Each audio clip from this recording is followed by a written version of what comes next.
ನಾನು ಆ್ಯಕ್ಚುಲಿ ಈ ಸಿನಿಮಾನ ನಾನು ಡಬ್ಬಿಂಗಲ್ಲಿ ನೋಡಿದ್ದೆ. ನಾನು ವಿತ್ ನೋ ಕಲರು ಮ್ಯೂಸಿಕ್ ಡಿ ಎಲ್ಲ ನೋಡಿದೆ. ಆಮೇಲೆ ಫಸ್ಟ್ ಶೋ ಇವತ್ತೇ ನೋಡಿದ್ದೆ. ನಾನು ಇಷ್ಟೊಂದು ಅದ್ಭುತವಾಗಿ ಸಿನಿಮಾ ಬಂದಿದೆ ಅಂತ ನನ್ನ ಮನಸ್ಸಲ್ಲಿ ಅಂದ್ಕೊಂಡಿರಲಿಲ್ಲ. ಆ್ಯಂಡ್ ಕಲಾವಿದನಾಗಿ ನಂಗೆ ಭಾಳ ತೃಪ್ತಿ ಇದೆ. ಆಮೇಲೆ ನನ್ನಲ್ಲಿರೋ ಕಲೆಯನ್ನು ನವೀನ್ ಡೈರೆಕ್ಟರ್ ತೆಗೆಸಿದ್ದಾರೆ ಅಂತ ಹೇಳಿದ್ರೆ ತಪ್ಪಾಗಲಿಕ್ಕಿಲ್ಲ. ಥ್ಯಾಂಕ್ ಯು ಸೋ ಮಚ್ ಡೈರೆಕ್ಟ್ರೆ. ಆ್ಯಂಡ್ ತುಂಬ ಚೆನ್ನಾಗಿ ಕಾಣಿಸ್ಕೊತಾ ಇದ್ದೀನಿ ಅಂತ ಭಾಳ ಜನ ಹೇಳಿದ್ರು. ಮುಂದೆ ನಿನಗೆ ಭವಿಷ್ಯ ಇದೆ ಅಂತ ಹೇಳಿದ್ದಾರೆ. ಸೊ ಅವ್ರದ್ದು ಒಳ್ಳೆತನ. ಆ್ಯಂಡ್ ನಮ್ಮ ಕೆಲಸನ ನಾವು ಅಚ್ಚುಕಟ್ಟಾಗಿ ಮಾಡಿದ್ದೀವಿ. ಈಗ ದೇವರು ಮತ್ತು ಪ್ರೇಕ್ಷಕರ ದೇವರುಗಳಿಗೆ ಕೇಳ್ಕೊಳ್ಳೋದು ಒಂದೇ, ದಯವಿಟ್ಟು ನಮ್ಮ ಸಿನಿಮಾನ ಪ್ರೋತ್ಸಾಹ ಮಾಡಿ, ಆಮೇಲೆ ಒಂದು 4 ಜನಕ್ಕೆ ಹೇಳಿ ಸಿನಿಮಾ ಚೆನ್ನಾಗಿದ್ದರೆ ನಮಗೆ ಸಪೋರ್ಟ್ ಮಾಡಿ ಅಂತ ಹೇಳೋಕ್ಕೆ ಇಷ್ಟಪಡ್ತೇನೆ. Thank you so much. ಎಲ್ರಿಗೂ ನಮಸ್ಕಾರ. ನನ್ನ ಹೆಸರು ಲೋಹಿತಸ್ ಅಂತ. ನಾನು ಸ್ಟಾರ್ಟಿಂಗ್ ಸರ್ ಆಡಿಷನ್ ತೊಗೊಂಡಿದ್ದಾಗ ನಾನು ಈ ಕ್ಯಾರೆಕ್ಟ್ರ್ ಒಂಥರ ಇದೆ, ಕಷ್ಟ ಆಗ್ಬೋದು ಅಂತ ಅಂದ್ಕೊಂಡಿದ್ದೆ.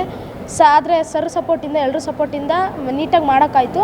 ಮತ್ತು ಆನ್ ಸ್ಪಾಟಲ್ಲಿ ಏನೇ ಬೇಕಾಗಿದ್ರು ಸರ್ರು ಮೇಡಮು ಅಲ್ಲಿ ನಿಂತ್ಕೊಂಡು ಏನೇ ಬೇಕಾಗಿದ್ರು ತಕ್ಷಣಕ್ಕೆ ಅಲ್ಲಿ ತರಿಸಿ ಏನೇ ಆಗಿರಲಿ ಪರವಾಗಿಲ್ಲ ಹಂಗೆ ಮಾಡ್ತಿದ್ರು. ಅದರಿಂದ ನನಗೆ ಹೆಲ್ಪ್ ಆಗಿ ಜಾಸ್ತಿ ನಾನು ಕ್ಯಾರೆಕ್ಟರ್ ಮೇಲೆ ಫೋಕಸ್ ಮಾಡಿ ಮಾಡ್ದಂಗಾಯಿತು. ಸೊ ಎಲ್ರಿಗೂ ಥ್ಯಾಂಕ್ಸ್ ಹೇಳ್ತೀನಿ. ಕೂದಲುದ್ರೋದು ಇದೆಲ್ಲ ನೋಡಿದಾಗ ಸ್ಕ್ರೀನ್ ಮೇಲೆ ಬೇಜಾರಾಯ್ತಾ ಹೇಗೆ? ಇಲ್ಲ, ಅದು ಆ್ಯಕ್ಟಿಂಗ್ ಅಲ್ವಾ. ನಾವು ಆ್ಯಕ್ಟಿಂಗ್ ಅಂದರೆ ಯಾವ ಥರದ್ದಾದ್ರೂ ಮಾಡಬೇಕಾಗಿತ್ತು, ಅದಕ್ಕೆ ಏನಾಗಿದೆ.